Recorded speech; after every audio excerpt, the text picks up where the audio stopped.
What.com Fair with Muffles comes to night, comes to song.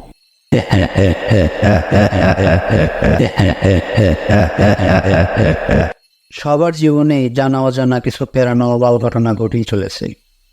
যার সাথে এই paranormal ঘটনাগুলো ঘটেনি, সেই তীর্থ অভিজ্ঞতা কখনো বুঝতে পারবে না। যেভাবে লেখা আছে সেভাবেই বলছি। আসসালামু আলাইকুম মাহফুজ ভাই, আশা করি ভালো আছেন এবং ভালো একদমে। আমি আজ যে ঘটনাটি শেয়ার করব, এই ঘটনাটি ঘটে আমার আব্বুর সাথে। আব্বু ঠিক যেভাবে বলেছেন সেভাবেই লেখার চেষ্টা করছি।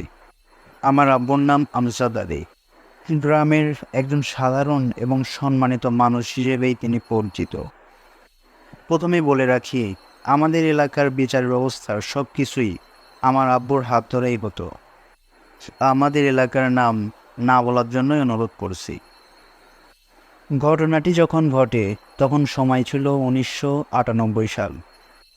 আমরা থাকতাম গ্রামের অনেক ভেতরে, তো আমরা প্রযুক্তির স্বাদ তখনও এরকম গ্রহণ করতে পারিনি। বলে রাখা ভালো, আমাদের এলাকায় দুইটি বড় বড় আম গাছের জন্য পরিচিত।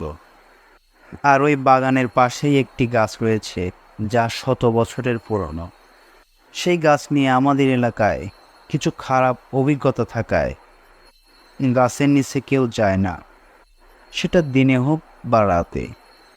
1998 সালে আমাদের গ্রামের লোক সংখ্যা তেমন একটা বেশি ছিল না।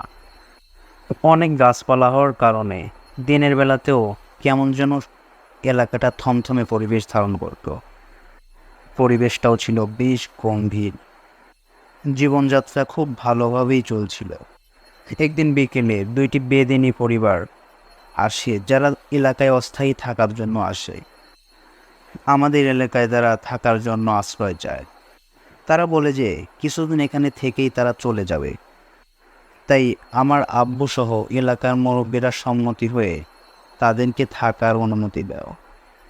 কিন্তু কয়েকদিন যেতেই এলাকার বেশ কিছু বাড়ি থেকে অনেক মূল্যবান জিনিসপত্র চুরি হয়ে যায়, যা অতীতে কখনোই হয়নি। তারপর সকলেই ভেবে নেয় সেই বেদিনী পরিবারের লোকজনই এই কাজ করেছে। তারপর গ্রামের মোড়লরা সেই বেদিনী পরিবারকে গিয়ে অপমান করে এবং গ্রাম থেকে বের করে দেয়। কিন্তু যাওয়ার আগে সেই বেদিনী পরিবারের একজন মহিলা অশ্রুসিক্ত চোখে আব্বুর দিকে তাকিয়ে বলেছিলেন, তোর ভালো হবে না। এই ঘটনার পর বেশ কিছুদিন সব কিছু ঠিকঠাকই ছিল, কিন্তু হঠাৎই আব্বুর শারীরিক অবস্থার অবনতি হতে থাকে। স্বাভাবিক ওজন থেকেই অনেকটা ওজন কমে যায় তার। এই বিষয়টা পরিবারের সবাইকে চিন্তার মধ্যে ফেলে দেয়, কারণ কোনো অসুখ ছাড়াই শরীরের এতটা ওজন কমে যাওয়া স্বাভাবিক কোনো কিছু নয়। একদিন জুম্মার নামাজ পর পরিবারের সবাই একসাথে খাওয়ার সময় আব্বু বলেন তার সাথে সব কিছু স্বাভাবিকভাবে চলছে না। সে বুঝতে পারে যে তার সাথে সব সময় কেউ থাকে। সেই রাতে আব্বু হঠাৎ করেই ঘুম ভেঙে যায়। আর আব্বু রুমের মেঝেতে তাকাতেই দেখে একজন লাল বেনারসি পরিহিত মহিলা আব্বুর দিকে তাকিয়ে আছে এবং তার মাথায় মোটা করে সিঁদুর দেওয়া ছিল। আব্বু সেটা দেখার পরে কোনো আওয়াজই করতে পারছিল না। তারপর আব্বু জানালার দিকে তাকাতেই দেখে যে সেই দিন যে মহিলাটি আব্বুর দিকে তাকিয়েছিল, সেই মহিলাটি এক দৃষ্টিতে আব্বুর দিকে তাকিয়ে আছেন। এরপর আব্বু লাইটটা অন করার সাথে সাথেই ঘরটা আগের মতো স্বাভাবিক হয়ে যায়। আব্বু সকালে সবাইকে এই ঘটনাটি খুলে বলেন। তারপর আর অপেক্ষা না করে আমার দাদু ভাই সিরাজগঞ্জ থেকে একজন বয়স্ক মানুষকে নিয়ে আসেন, যিনি পেশায় ছিলেন একজন ইমাম। সেই ইমাম আমাদের বাসায় ঢুকতে চাচ্ছিলেন না।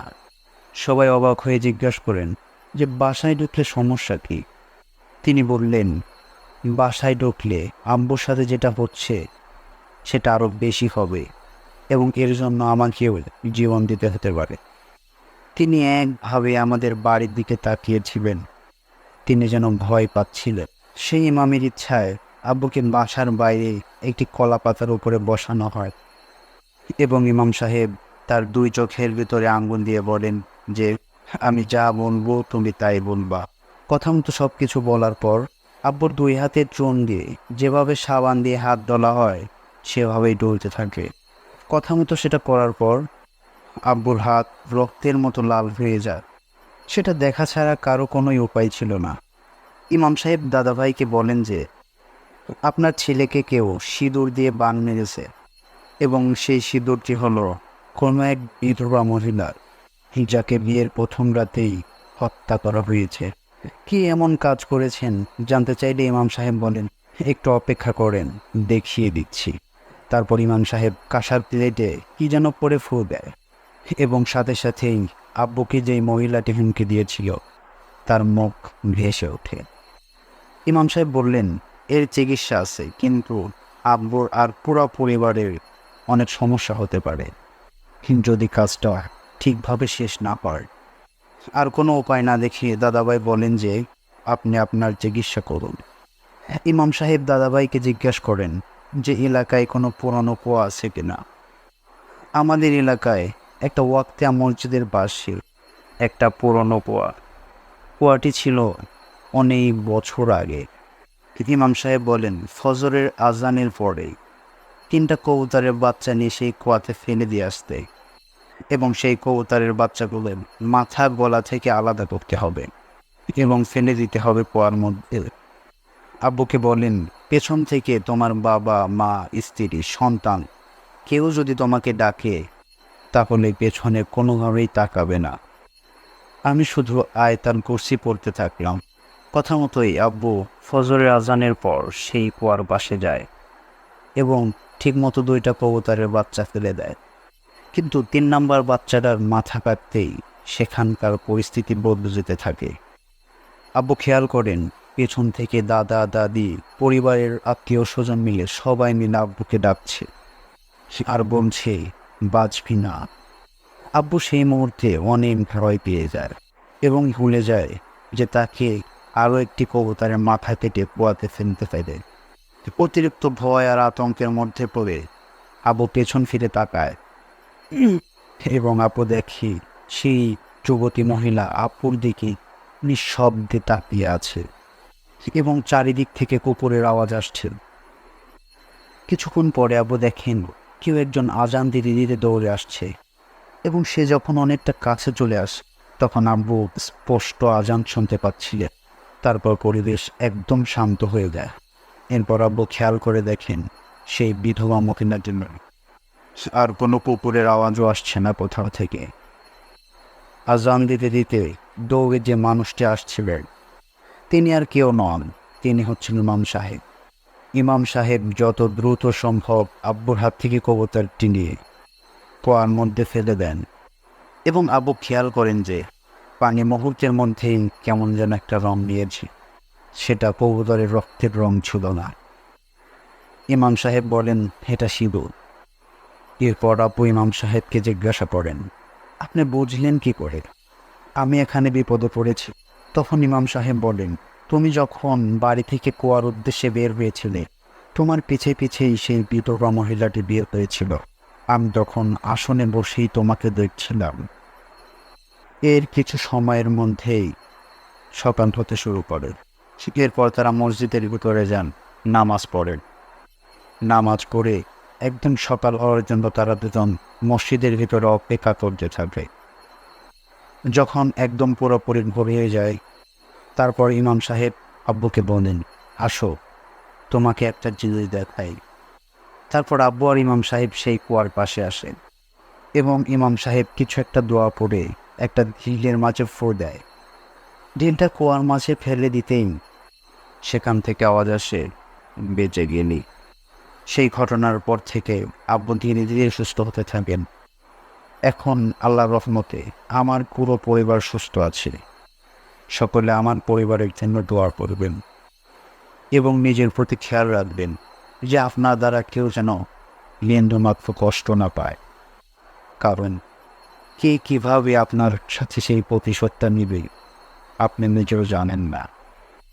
হতে পারে সেই প্রতিশোধ নেওয়ার বিষয়টা আপনার মৃত্যু ডেকে আনতে পারে। এই ছিল আব্বুর জীবনের একটি খারাপ ও ভয়ঙ্কর অভিজ্ঞতা। তারপরে তিনি তার অ্যাড্রেস শেয়ার করেছেন। তো এই ছিল আজকের প্রথম ঘটনা। আমরা পরবর্তী ঘটনায় চলে যাই। ঘটনাটি শেয়ার করেছেন আমাদের মর্ডার মোহাম্মদ ইয়াসিন। চলুন তার কাছ থেকে ঘটনাটি শুনে আসি। আসসালামু আলাইকুম মাহফুজ ভাই, আশা করি আপনি অনেক ভালো আছেন। আমি জানি আপনি সবসময় ভালো দলে থাকেন। তো আমি আজকে যে ঘটনাটি শেয়ার করব, ওই ঘটনাটি হচ্ছে আমার এক ফ্রেন্ডের কাছ থেকে শোনা। সো ও আমার ফ্রেন্ড যেভাবে বলছে আমিও ওইভাবেই বলতেছি। তো মাহফুজ ভাই, আমাদের বাসা ছিল নদীর নদীর পাশে বলতে নদীর কিনারায় ছিল। তো আমাদের বাসার পাশে একটা উঠান আছে, উঠানের সামনে বড় একটা শিমুল গাছ আছে। ওই শিমুল গাছে দুইটা দুষ্টু জিন থাকতো।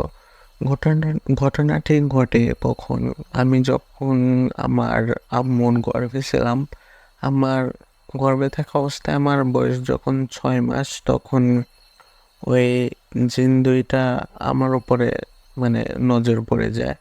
তখন যখন 7 মাস হয়, তখন আমার নানু মামা এসে আমার আম্মুকে নিয়ে যায়। তখন গর্ভে থাকা অবস্থায় তখন কোনো সমস্যা হয়নি।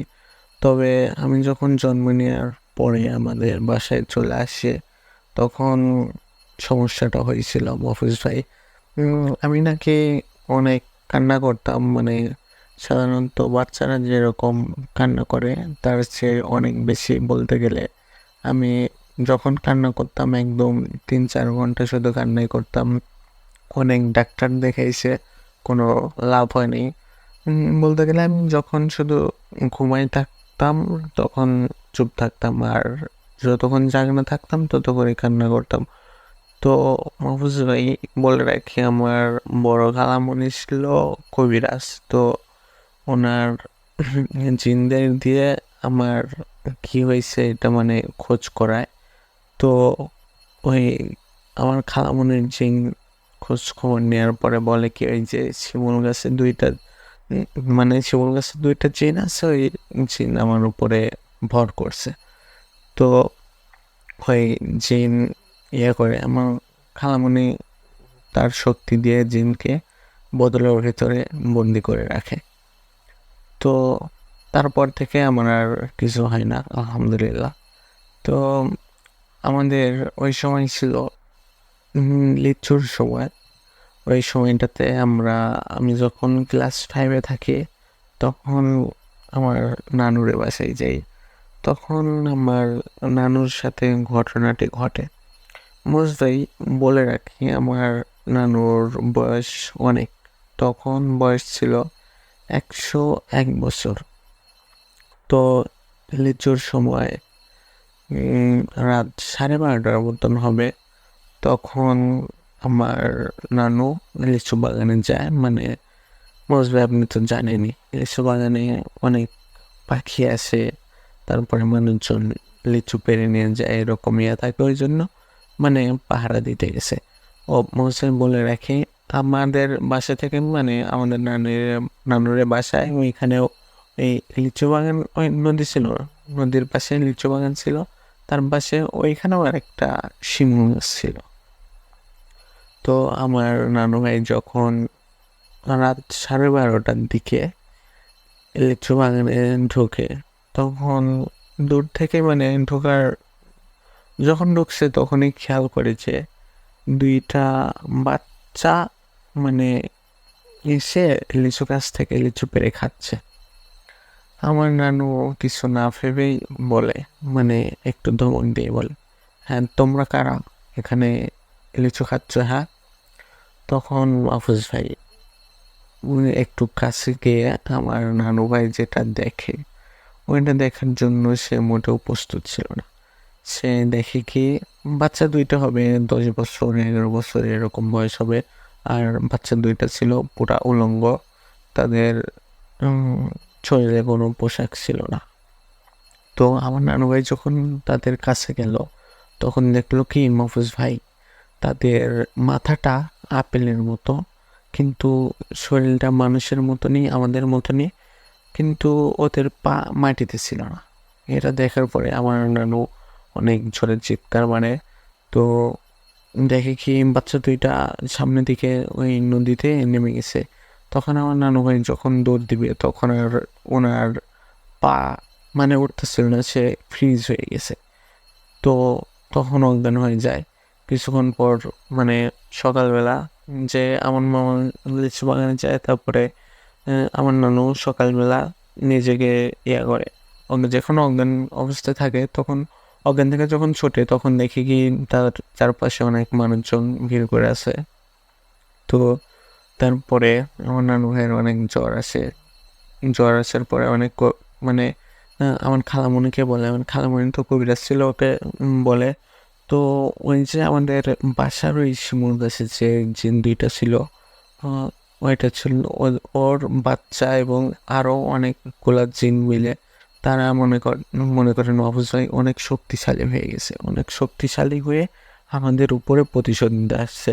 ওই জিনটা মানে আমার খালামণি যখন বোতলে বন্দি করছিল তখন একটু আঘাত লেগে কিংবা মানে একটু অসুস্থ হয়ে ওই জিনটা মারা যায়। অনেক বছর আগের কথা, সেই জিনটা মারা যাওয়ার পরে ওরা এখন ওই প্রতিশোধ নিতে আসছে।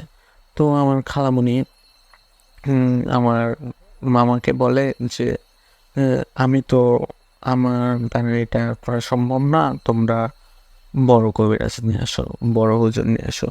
তো আমার মামাও আমার খালামণির কথা মতো বড় হুজুর নিয়ে আসে। ওই দিন আমার নানুর জ্বর ঠিক হয়ে যায়। তারপরে আমরা মামাতো বোন মিলে সবাই মামাতো বোন ভাই মিলে নদীতে গোসল দিতে যাই। মাহফুজ ভাই আমি যখন গোসল দিতে মানে আমার নানু ভাই যখন দেখছিল যে জিন দুইটা পানিতে নেমে গেছে, আমি গোসল দিতে দিতে ওই জায়গায় চলে যাই। আমার একটা খেয়াল নেই। তো হঠাৎ করে মাহফুজ ভাই মনে হলো কি আমার পা ধরে কে যেন পানির নিচে টেনে নিয়ে যাচ্ছে। তো আমি একটা সময় পানির নিচে যাই, খেয়াল করলাম কি একটা মহিলা বসে আছে। পানির ভেতরে তার খোলা চুল দুলতেছে, তার কালো চেহারা, রক্তের মতন লাল টকটকে চোখ, আমার দিকে তাকায় হাসতেছে আর বলতেছে, তুই সেই মেয়ে না, তোর জন্য আমি আমার স্বামীরা হারাইছি। এটা বললে সে আমার দিকে তাকায় হাসতেছে। আমি তখন অনেক সময় পানির নিচে, তখন পানি খেয়ে অজ্ঞান হয়ে যাই। তখন আমার মামাতো বোন আর মামাতো ভাই ওরা তো চিন্তা করে যে অনেক সময় পানির নিচে আছি, এটা ভেবে খোঁজা শুরু করে। তারপরে আমি মাটির নিচে চলে গেছিলাম, ওরা ওদের পায়ের সাথে পানি খাই। তারপরে আমাকে উপরে ওঠানোর পরে আমি তো অনেক পানি খাইছিলাম, আমার পেট থেকে পানি বের করে হসপিটালে নিয়ে যায়। তারপরে ঠিক হয়ে যায়। তারপরে বড় কবিরাজ ডেকে নিয়ে আসা হয়। কবিরাজ ডাকার পরে ওই জিনগুলোকে হাজির করার পরে ওই মাহফুজ ভাই জিনগুলা ছিল অনেক শক্তিশালী, ওই জন্য কবিরাজেরও অনেক সমস্যায় হয়।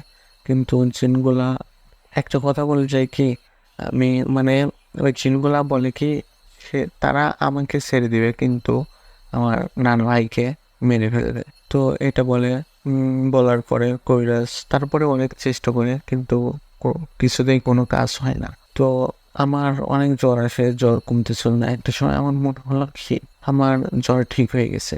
তখন তার 3 দিন পরে আমার নানা ভাই মারা যায়।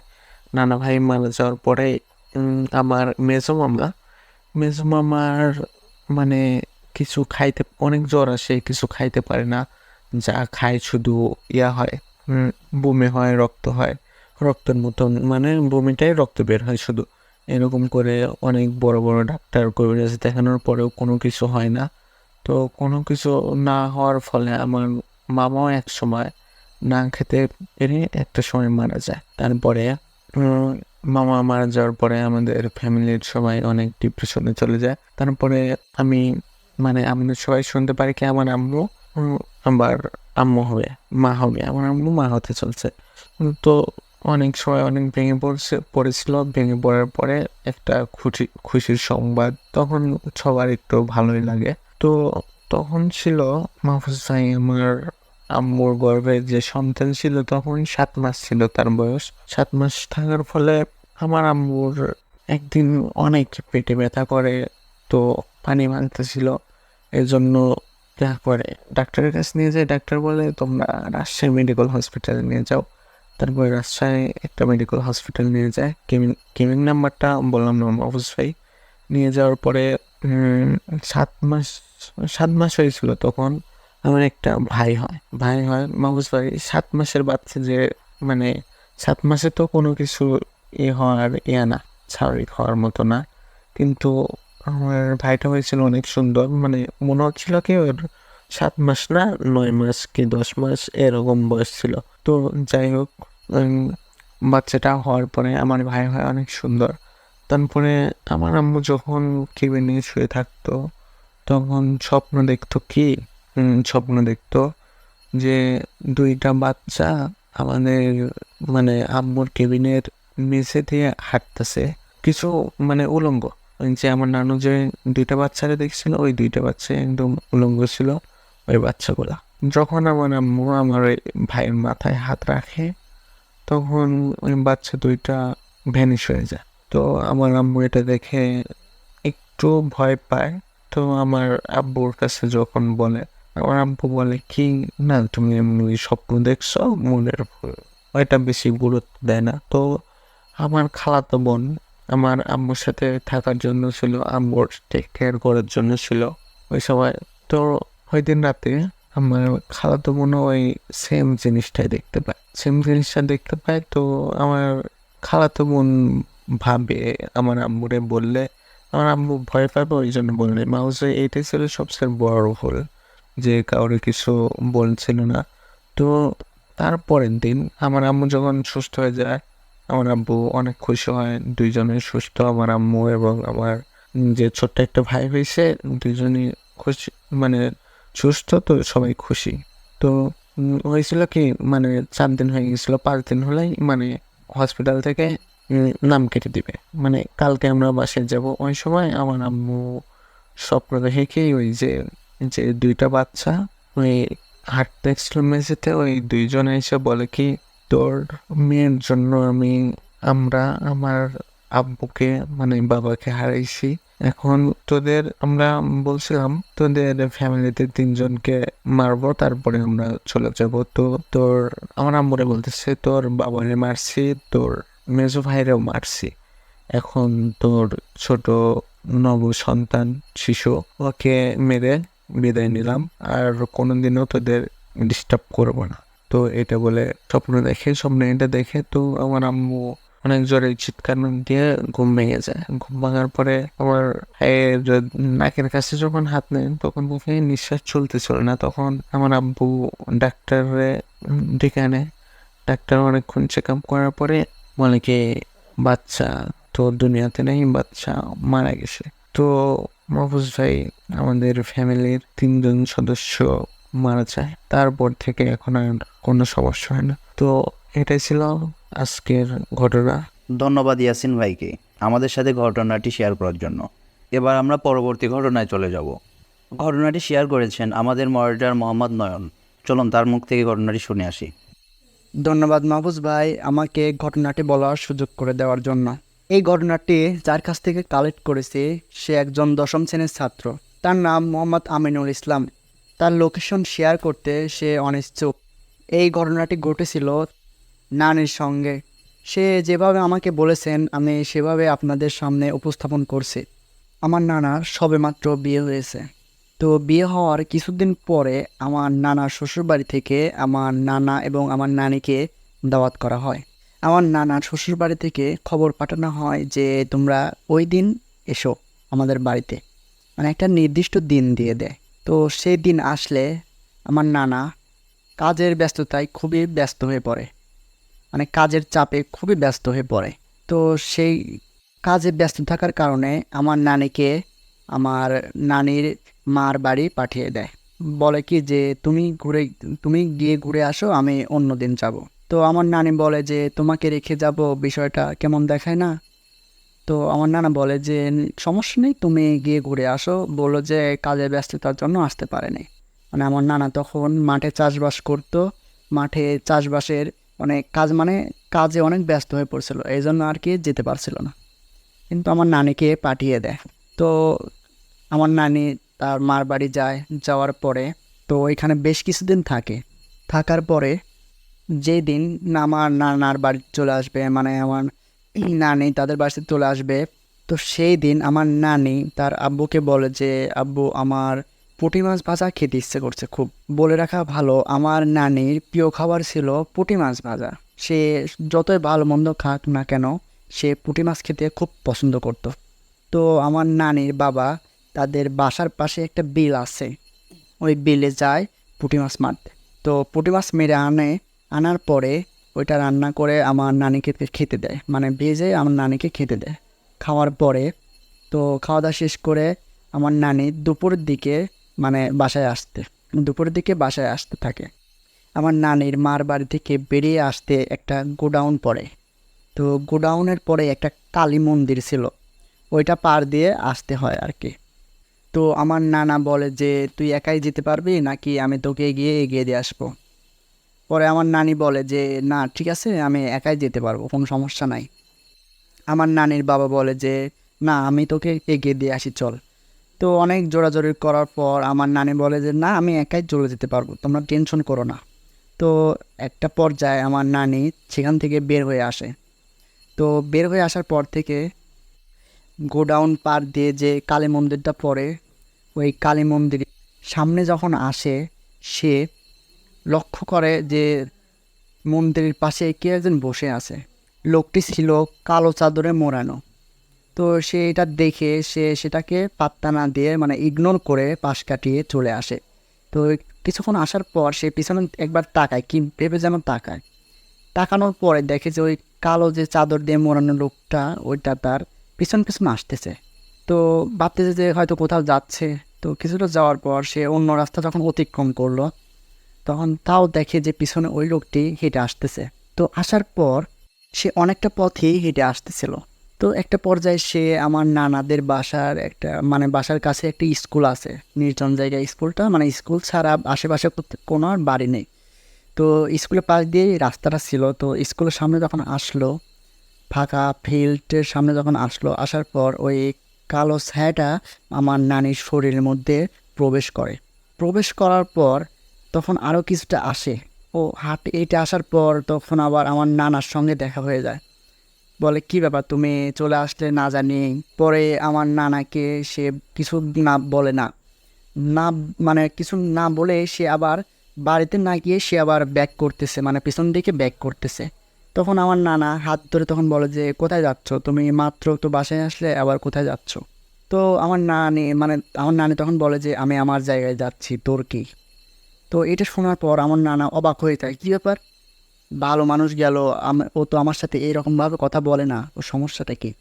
আবার সে হাত ধরে বলে যে তুমি কোথায় যাচ্ছ, তুমি তো মাত্র বাসায় আসলা, তুমি বাসায় চলো। তো আমার নানি বলে যে না, আমি আমার জায়গায় যাচ্ছি। আমার নানা বলে যে তোমার জায়গাটা কোথায়? তো আমার নানি বলে যে মানে আমার নানির মধ্যে থাকা জিনটি বলে যে আমার জায়গা কালী মন্দির। তো আমার নানা তখন বুঝতে বাকি রইল না যে ওই কালী মন্দিরের সামনে দিয়ে আসতে আমার নানির শরীরে কিছু একটা প্রবেশ করেছে। পরে সে ওই আমার নানিকে ধরলো, ধরার পর আর তার পাশে অনেক কয়েকজনকে ডেকে আনার পর সবাই আমার নানিকে জিজ্ঞেস করে যে মানে আমার নানির মধ্যে থাকা যে মানে অবয়বটাকে জিজ্ঞেস করে যে তুমি কোথা থেকে এসেছো? বলে কি যে আমি কালী মন্দির থেকে এসেছি। বলে যে এর ভেতরে কেন প্রবেশ করেছো, মানে আমার নানির শরীরের ভেতরে কেন প্রবেশ করেছে?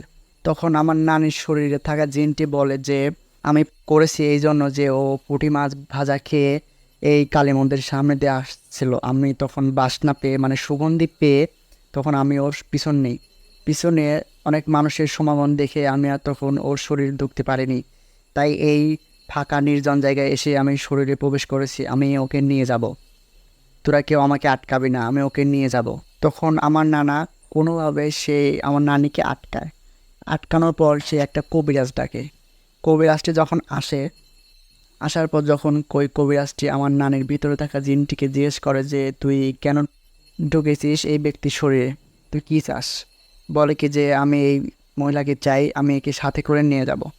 তো বলে কি যে না, তুই নিয়ে যেতে পারবি না। বলে কি আমি নিয়ে যাব। যখনই ওই জিনটি এই কথা বলল, তখনই ওই কবিরাজ আমার নানের ডান হাতের আঙ্গুলটা বেঁধে দিল, মানে কোনো আঙ্গুলটা বেঁধে দিল। বেঁধে দেওয়ার পর একটু হলুদ আর একটু সরিষার তেল আমার নানের নাকের গোড়ে ধরে। ওই বাসনা তখনই পায় যখন ওই তখন ওই জিনটি তখন বলে যে তুই এটা করিস না, আমি চলে যাব, তুই এটা করিস না, আমি চলে যাব। তখন ওই কবিরাজটি বলে যে না, তোকে আমি আজকে পুড়িয়ে মারবো। তো এইটা বলার সাথে সাথে তখন ওই জিনটি বলে যে না, আমাকে পুড়িয়ে মারিস না, আমাকে পুড়িয়ে মারিস না, আমি চলে যাব। তখন কবিরাজ বলে যে তুই যে যাবেই, তোর যাওয়ার প্রমাণটা কি? তখন জিনটি বলে যে আমি কি প্রমাণ চাস, আমি দেব, কি প্রমাণ চাস? তখন কবিরাজ বলে যে তুই যাওয়ার সময় ওই যে দূরে একটা কড়ই গাছ আছে, ওই কড়ই গাছের একটা ঢাল ভেঙে দিয়ে যাবে, মোটা ঢালটা ভেঙে দিয়ে যাবে। তো যে কথা সেই কাজ।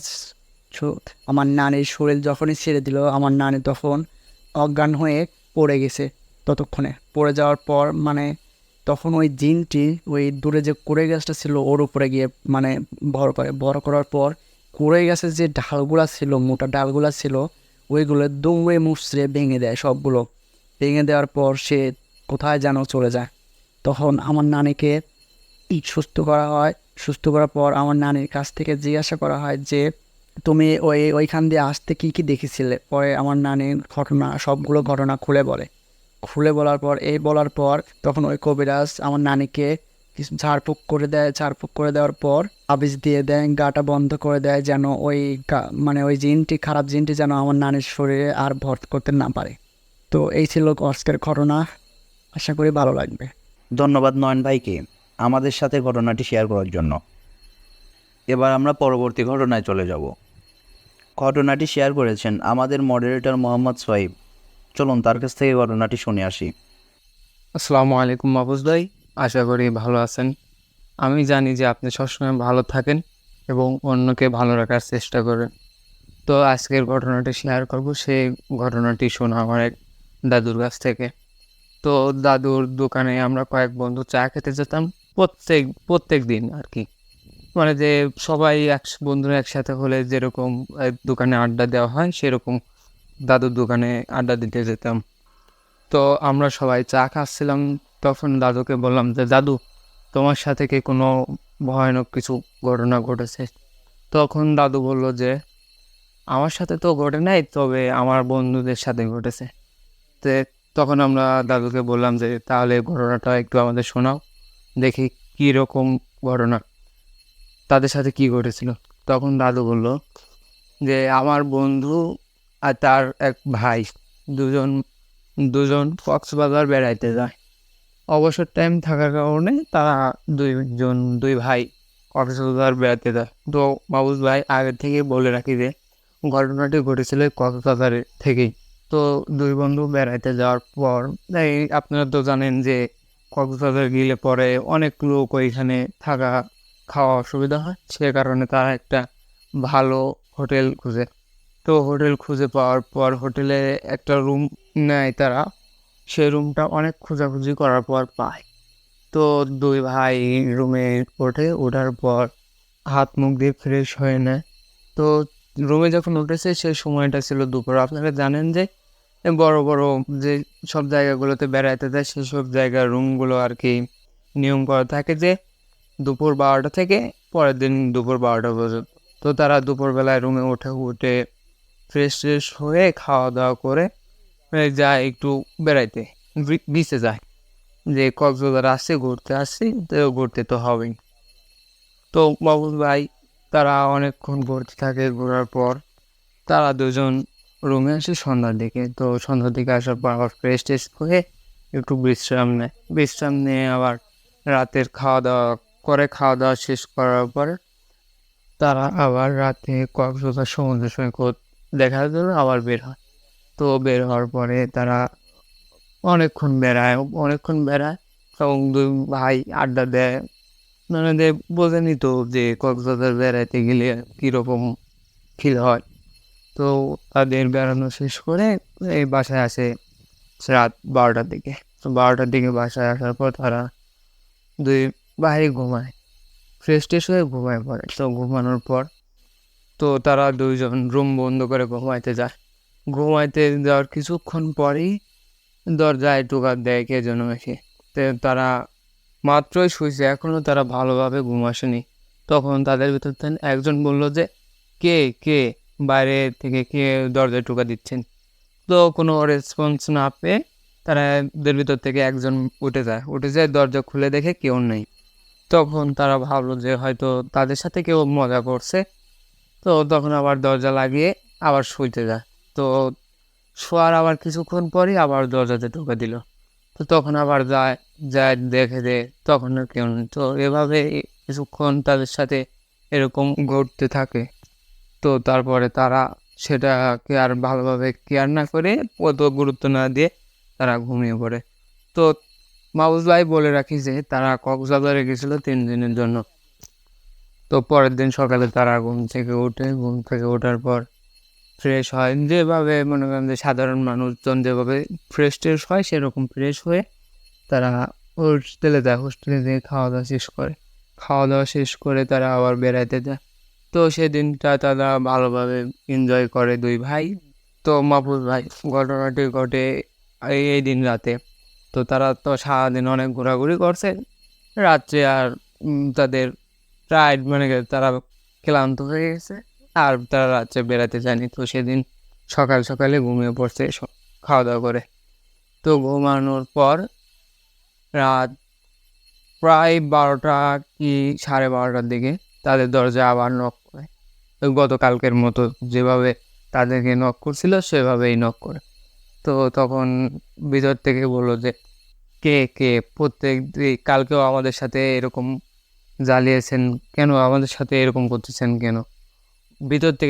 ঘরের ভিতর থেকেই সেই কথাগুলো বললো। বলার পর তাদের ভিতর থেকে একজন সাহস করে উঠে গেল। উঠে গিয়ে দরজা খুলে দেখলো যে বাইরে কেউ নেই। তো মাহফুজ ভাই তখন সে আর তত না নিয়ে আবার ব্যাগ চলে আসে। তো তারপর তারা দুজন আবার ঘুমিয়ে যায়। ঘুমানোর কিছুক্ষণ পর মনে হলো যে এবার তাদের কেউ ডাকছে বাইরে থেকে। তো অনেকক্ষণ ধরে ডাকছে, এমন এমন করুণ কণ্ঠে ডাকছে যে মনে একটু ভয় ভয় লাগছে যে কে ডাকছে এত রাতে।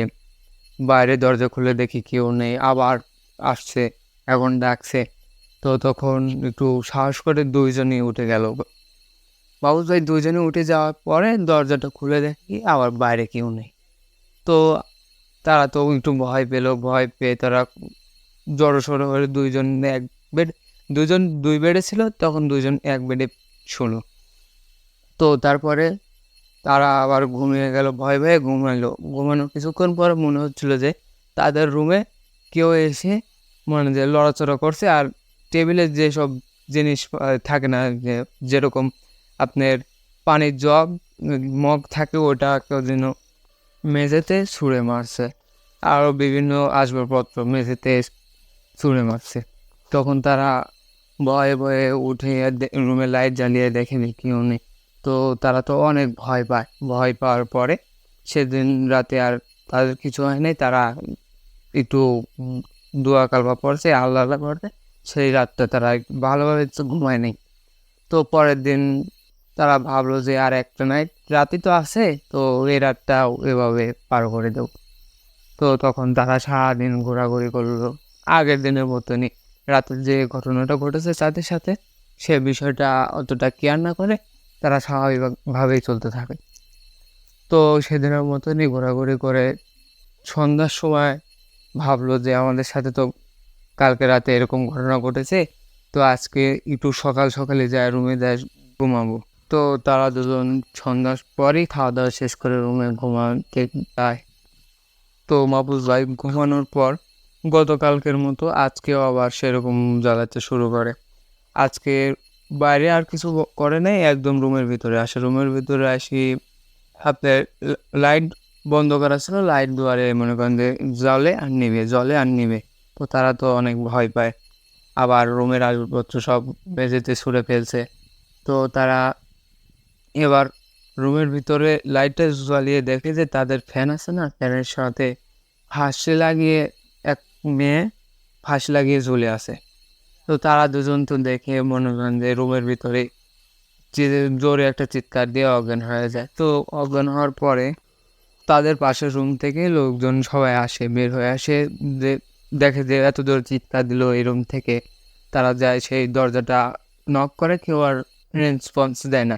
তখন তারা ওই হোস্টেলের ম্যানেজারের কাছে যায়। ম্যানেজার কাছে গিয়ে ম্যানেজারকে বলে যে ওই রুম থেকে চিৎকারের আওয়াজ আসলো, কেউ তো আর দরজা খুলছে না। তখন ম্যানেজার, আপনারা তো জানেন যে ম্যানেজারের কাছে সবসময় এক্সট্রা চাবি থাকে। তো ম্যানেজার ওই এক্সট্রা চাবি দিয়ে রুম খুলে দেখে কি তারা দুজন অজ্ঞান হয়ে পড়ে আছে। তো তাদেরকে সবাই মিলে ধরে নিয়ে আসে ম্যানেজারের ওইখানে, ম্যানেজারের পাশের যে রুম আছে ওই রুমটাতে নিয়ে আসে। তো মাহফুজ ভাই, তাদের দুজনের আর সেই রাতে আর জ্ঞান ফিরেনি। পরের দিন সকালে তাদের জ্ঞান ফিরে। জ্ঞান ফেরার পর ম্যানেজার সবাই জিজ্ঞেস করলো যে আপনাদের কি হয়েছিল যে আপনারা এত জোরে চিৎকার দিলেন।